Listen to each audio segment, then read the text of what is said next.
Bonjour et bienvenue dans la troisième vidéo de cette série consacrée à l'apprentissage des bases de JavaScript.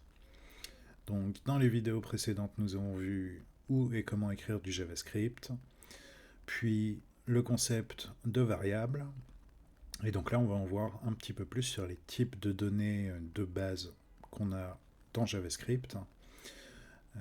Donc je vous épargne la création des fichiers, j'ai fait comme d'hab, une page HTML, un dossier JS qui contient un fichier main.js, j'ai créé un DOM de base qui charge mon fichier JS, donc tout ça on l'a vu dans la vidéo précédente et dans celle d'avant également. Donc en JavaScript, on a plusieurs types de variables disponibles pour travailler. Donc on a déjà vu les strings, donc les chaînes de caractères. On a la possibilité également de travailler avec des nombres et des booléens.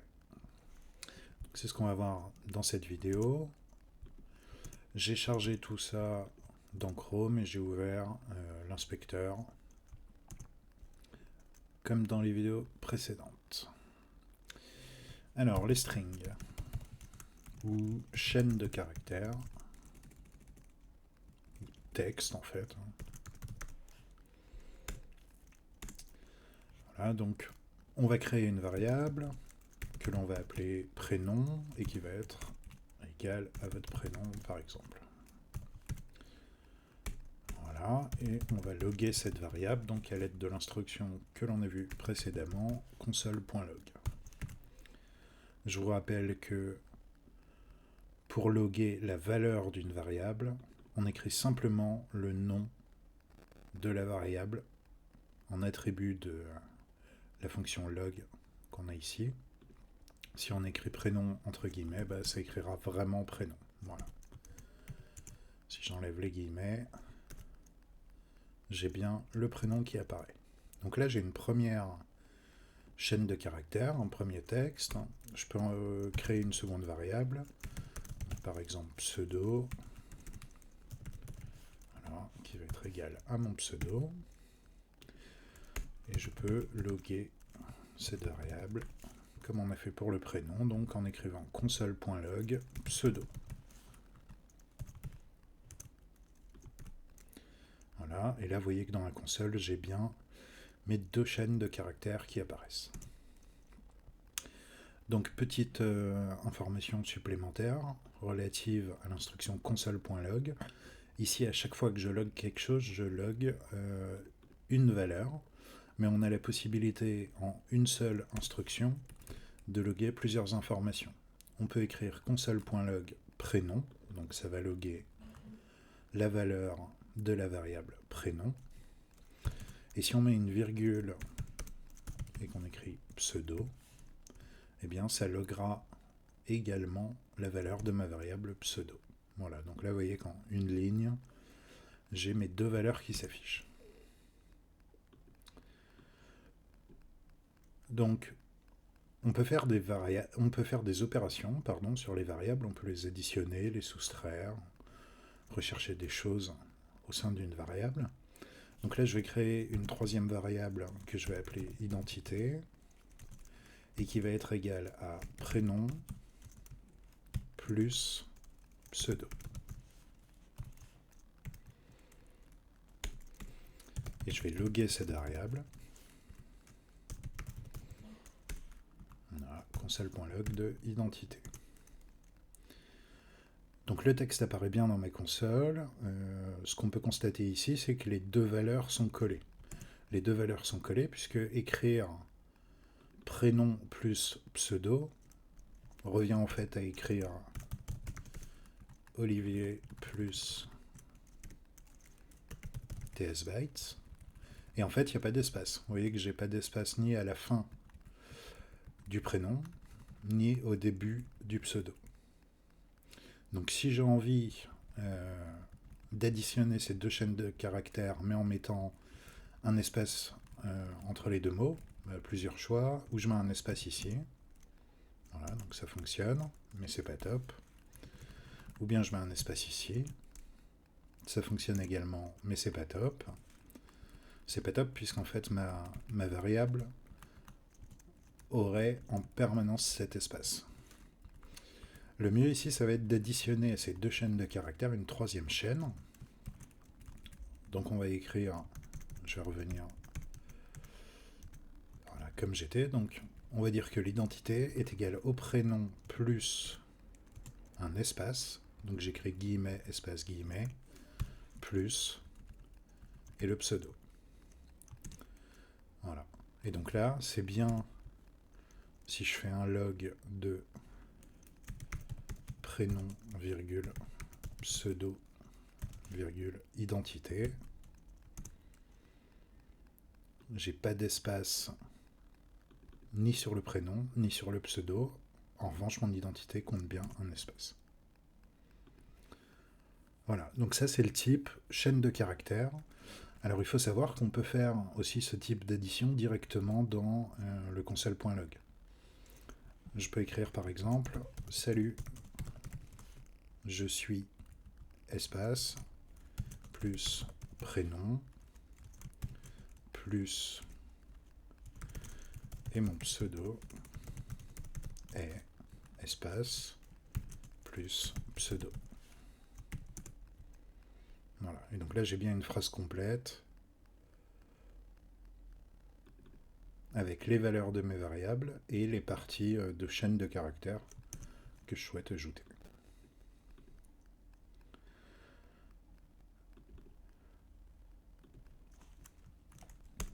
Alors maintenant, qu'est-ce qui se passe si on crée une variable qui s'appelle nombre 1 et qui va être égale à la chaîne de caractères 10,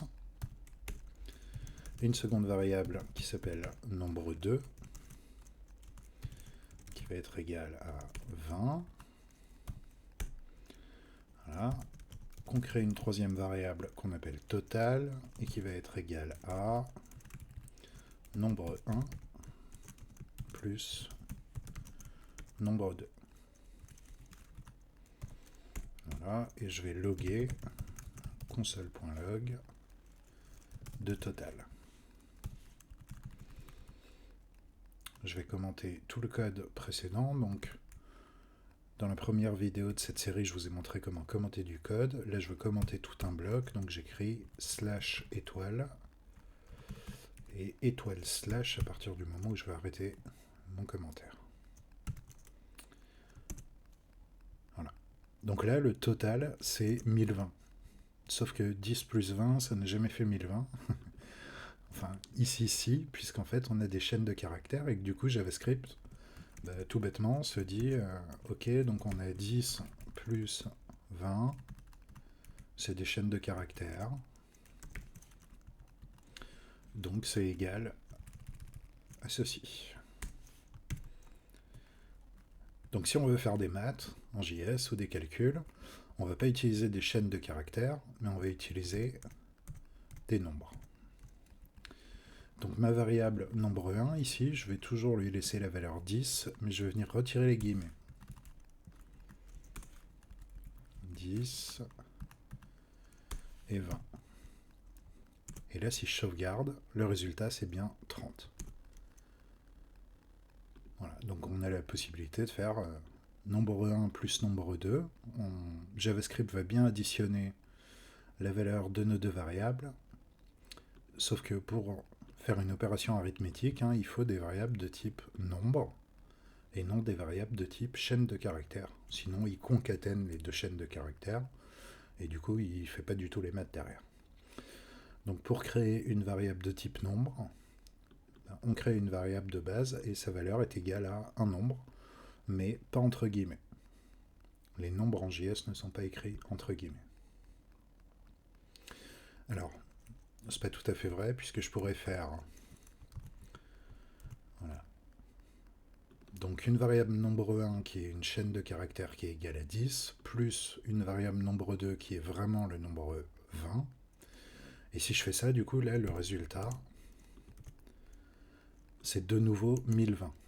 Puisqu'il part du principe qu'on a une chaîne de caractères ici, donc quand on additionne nombre 2 à cette chaîne de caractères, il va traiter cette seconde variable, qui ici est bien un nombre, comme si c'était une chaîne de caractères. Autrement dit, il va transformer nombre 2 égale à 20 en nombre 2 égale chaîne de caractères 20. Alors, il est toutefois possible de réaliser l'addition. On va utiliser la méthode parseInt. Donc un int, c'est un integer, c'est un nombre entier. Et donc on va lui dire nombre 1, ici en fait, traite-le comme si c'était vraiment un nombre. Et si on fait ça, on arrive bien à faire l'addition. C'est ce qu'on appelle le casting, donc on peut changer le type d'une variable. Nombre 1 ici, c'est une string, mais je lui dis de me le traiter comme si c'était un number. C'est peut-être un peu évolué pour cette série d'intro, mais c'est toujours bon à savoir. Voilà, donc on peut faire avec des chiffres toutes les opérations arithmétiques qu'on peut faire normalement. Donc je peux faire nombre 1 plus nombre 2, nombre 1 moins nombre 2 qui me donne du coup moins 10, puisque 10 moins 20, ça donne bien moins 10. On peut également diviser. Donc 10 divisé par 20, ça fait 0,5. Et on peut multiplier également. 10 fois 20, 200.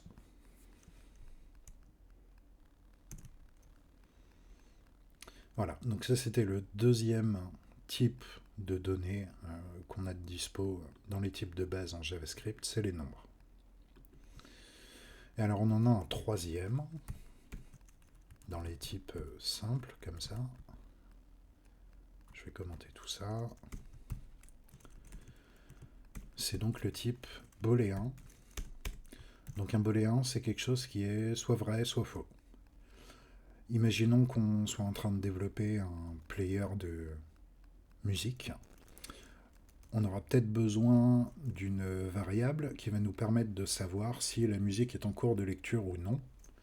Donc on pourrait imaginer une variable dans ce contexte isPlaying, autrement dit, est-ce que la musique est en train de se jouer, qui peut être égale ou bien à false, ou bien à true.